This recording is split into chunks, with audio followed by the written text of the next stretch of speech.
Trump got rid of pronouns. That's it. It's done. Preferred pronouns in the federal government are now was and were. That's a fact. Federal employees are now told to remove pronouns from email signatures by the end of the day. They are going really far with this, and I said it was going to happen. I knew it was going to happen. And you know who else knew it was going to happen? Everybody. Everybody knew this shit was going to happen. And, yep, there you go. Emails are back. Yeah, I guess so. And you even have, there's some people, I saw this before, too. Take a look at this. Where the fuck is it? And it might take me a minute to find it. Where the hell did it go? Yeah, Pete Buttigieg. This is, he ran for president in 2020.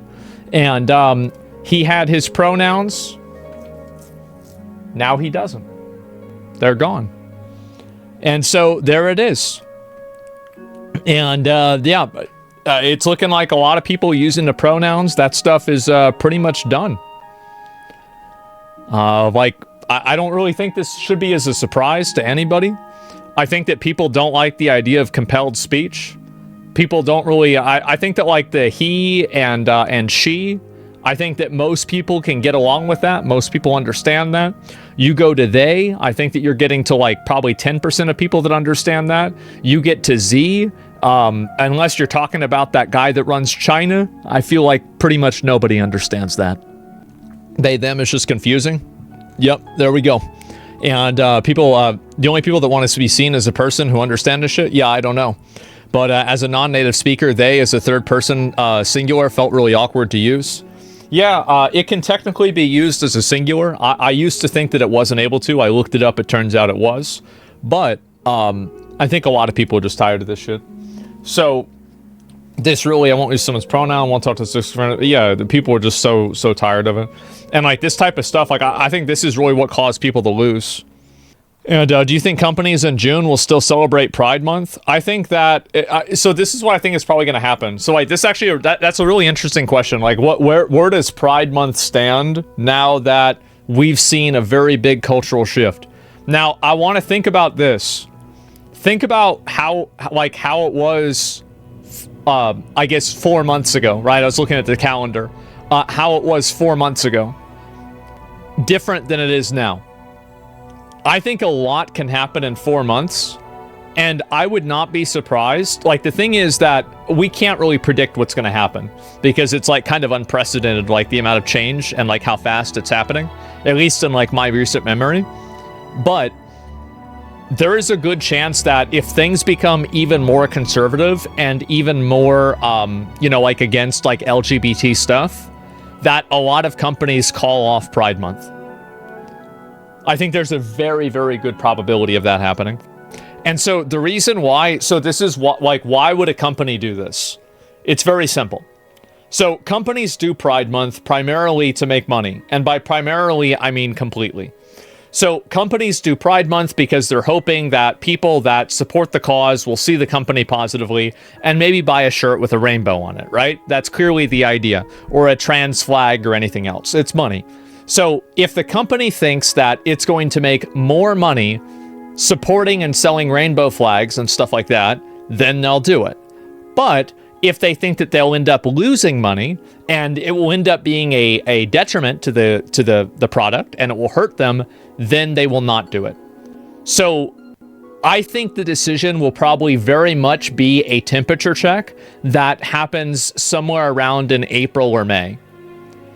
And there could be a good chance that Bud Light, well, so Bud Light was the first example, but you saw even Target roached out completely. And Target was pushing stuff for like trans, yeah, I heard for like even in a kids section, right? Which is like, that's something that a lot of people disagree with, right? But Target was pushing this like last year. And so now, not only did they go back on that, but they roached out of the whole fucking thing. There's no more DEI at Target at all. They even put out a post about it. As a bisexual, it's just sad that my sexuality is something that's being used to sell. It sucks as fuck. Here's the truth. And I think this is even true for trans people. We don't give a fuck. Just act like a normal person. Everybody's going to get along. There's going to be no problems. You want to suck a dude's dick, suck a dude's dick. You want to dress up in a dress, dress up in a dress. Don't give a fuck. Just be polite, be respectful, be reasonable. Don't be aggressive. Treat people with respect, and there's going to be no problem. That's it. You do that, and you're going to solve 90%, 95%, 99% of your problems. Now, it doesn't mean you won't have problems, but it means you're going to solve a lot of them. And I think that, like, I mean, for those of you guys that are, like, more, what do you call it? More conservative.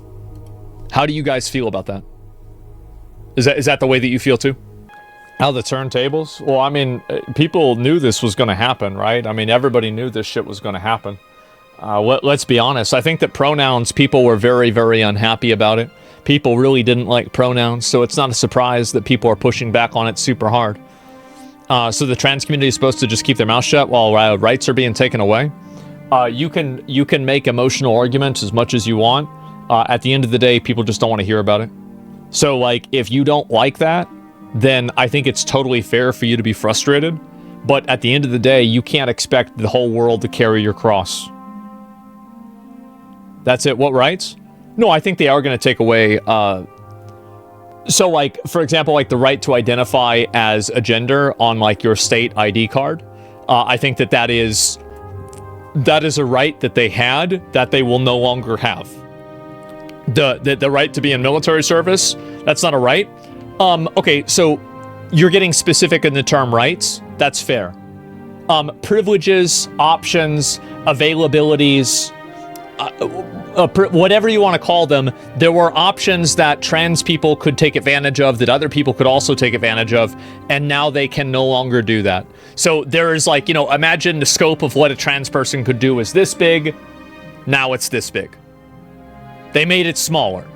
You want to get an argument about, like, what the vocabulary for what that definition is, that's totally fine. But their options are there. Or sorry, there are less options. So play pretend is okay. Look, I've given my opinion on this 50 fucking times. I'm not going to say it again. My point is that you're not going to get people to carry your cross. It's just simply not going to happen. And also, another reality that I think a lot of these people need to realize is that a lot of people don't like trans people. They don't.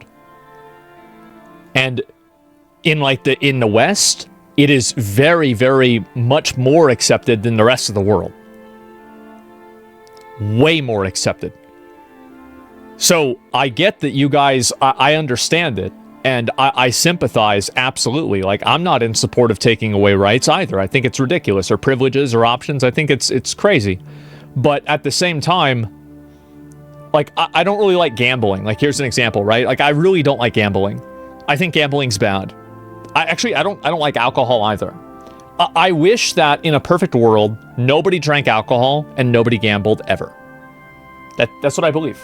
I believe this. I think the world would be a better place if that was the case. That being said, boring? Sure, right? I recognize that I am the minority. And just because I want it doesn't mean it's going to happen. Because there's too many people out there that disagree with me. That's it. And so it doesn't, like, you just accept it. Your point about, yeah, just live life, I agree, bro. Yeah. And anyway, so pronouns are dead.